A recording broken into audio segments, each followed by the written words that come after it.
Hello friends, TikTok Marathi या आपल्या YouTube चॅनलवर मी प्रीती पुन्हा एकदा तुमचं खूप खूप स्वागत करते। तर तुम्हाला माहितच आहे की मी आपल्या चॅनलवरती मुला-मुलींच्या नावाचे व्हिडिओज, त्याबरोबर ट्रॅव्हलिंग ब्लॉग, इन्फॉर्मेटिव्ह व्हिडिओज टाकतच असते आणि त्यांना लाखोमध्ये व्ह्यू आहेत, तेही तुमच्या सपोर्टमुळेच। त्याबद्दल सर्वप्रथम तुमचे खूप खूप आभार। आणि या मंथमध्ये आपले नव्याने ब्लॉग येत आहेत। मध्ये काही कालावधीमध्ये ऑलमोस्ट 1 इयर मी व्हिडिओ ब्लॉग काही अपलोड नाही करू शकले। मी बरेच व्हिडिओ शूट देखील केले होते, पण व्हिडिओ एडिटिंगला टाइम वगैरे न भेटल्यामुळे ती मी अपलोड नाही करू शकले। आणि याचंच काय रिझन आहे कशामुळे व्हिडिओ माझे येत नव्हते, आणि हे सर्व मी तुम्हाला आजच्या या ब्लॉग मधून शेअर करणार आहे। आणि आनंदाची गोष्ट अशी होती की माझं चॅनल देखील तेव्हाच मॉनिटाईज झालेलं आहे आणि मला YouTube कडून पेमेंट देखील येत होतं, पण तरी देखील मी व्हिडिओ ब्लॉग्स नाही बनवू शकले। तर त्याचं रिझन हेच होतं की माझ्या प्रायोरिटीज वेगळ्या होत्या, कारण मी दॅट टाइम प्रेग्नेंट होते आणि मग प्रेग्नेन्सीमुळे मी अवॉइड केले ब्लॉग वगैरे बनवणं, कारण की त्यापूर्वी देखील मला प्रेग्नेन्सी राहिली होती आणि तेव्हा थोडीशी माझ्या प्रेग्नेन्सीमध्ये प्रॉब्लेम्स झाले। त्यानंतर मग मी ठरवलं की नेक्स्ट टाइम जेव्हा मी प्रेग्नेंट राहिली तेव्हा मी ठरवलं की थोडंसं YouTube ब्लॉग वगैरे या गोष्टींना थोडासा स्टॉप द्यायचा आणि पूर्ण कॉन्सन्ट्रेट आहे ते प्रेग्नेन्सीवरती करायचं। आणि हेच रिझन होतं ज्याच्यामुळे मी ब्लॉग व्हिडिओज नाही बनवू शकले, परंतु तरी देखील मी काही शॉर्ट्स, मिनी ब्लॉग याच्या माध्यमातून तुमच्यापर्यंत कनेक्ट राहण्याचा प्रयत्न केला।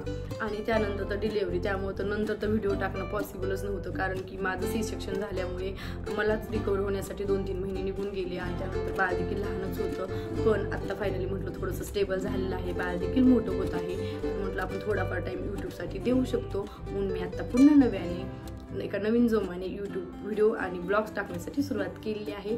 तर तुम्ही असंच माझे ब्लॉग्स पाहत राहा, व्हिडिओला सपोर्ट करत राहा आणि माझे व्हिडिओ तुम्हाला कशी वाटतात ते कळवत राहा। चला तर मग आता 19 फेब्रुवारी जवळ आली आहे, म्हणजे शिवजयंती जवळ आली आहे आणि मला आता ओवीची थीम बनवायची आहे, जी की मी प्रत्येक महिन्याला तिचा वेगवेगळा लुक करून ती थीम बनवते। तर त्याचीच मला आता तयारी करायची। चला तर मग ती देखील तयारी मी तुम्हाला दाखवते, तर हा ब्लॉग तुम्ही शेवटपर्यंत पाहत राहा। तर आम्ही आता आलेलो आहोत पिंपरी मार्केटमध्ये, कारण ओवीच्या थीमसाठी लागणारे साहित्य तसेच शिवजयंतीसाठी लागणारे साहित्य देखील घ्यायचे आहे। 4 फूट पण असेल तो बाहेर हँग केलाय ना, तसा पण दाखव। तो नाही येतो, त्याचा कपडा वेगळाच आहे, नाजूक लेस आहे त्याला। हा असेल 5 फूट आहे ना, क्वालिटी जरा वेगळी वाटते। तर फायनली आमचा इकडे झेंडा सिलेक्ट झालाय आणि यांचं बिलिंग होईपर्यंत माझ्या इकडे साड्या बघायला सुरू आहेत। आपल्या बायकांचं हे असंच असतं ना, जिथे कुठे जाताल तिथे सुरूच होतो आपण। चांगलं भेटलं, मार्केटमध्ये सगळ्यात मोठा हाच होतो ना, तिकडे पुण्यात ते भेटत असते त्यापेक्षा मोठे, पण इथं तर सगळ्यात मोठा हाच होतो। किती फूट असेल हा?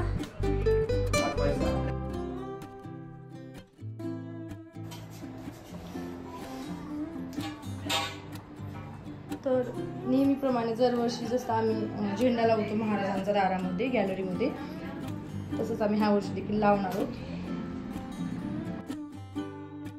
तर इकडे आमच्या साहेबांची शिवजयंतीची जोरात तयारी चालू आहे, पण माझीच अजून थीमची तयारी बाकी आहे।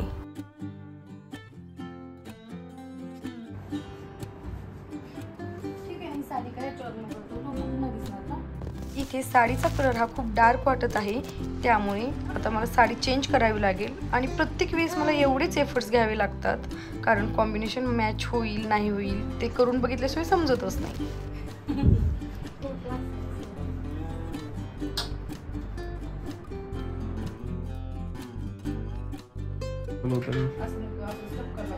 चिकट टेप न डबल टेप लावायचं।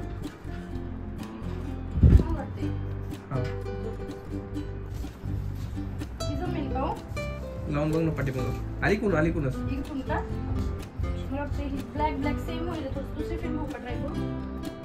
होय, ब्लॅक वाटायला सगळं।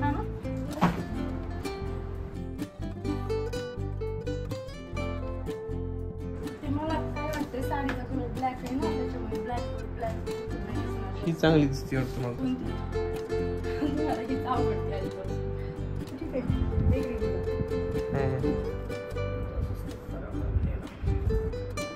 डबल टेप लावायचं।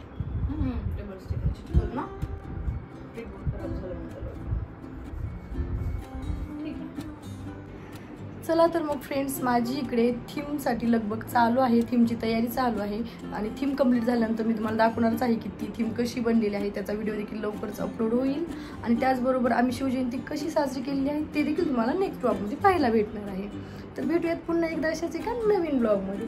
तोपर्यंत बाय.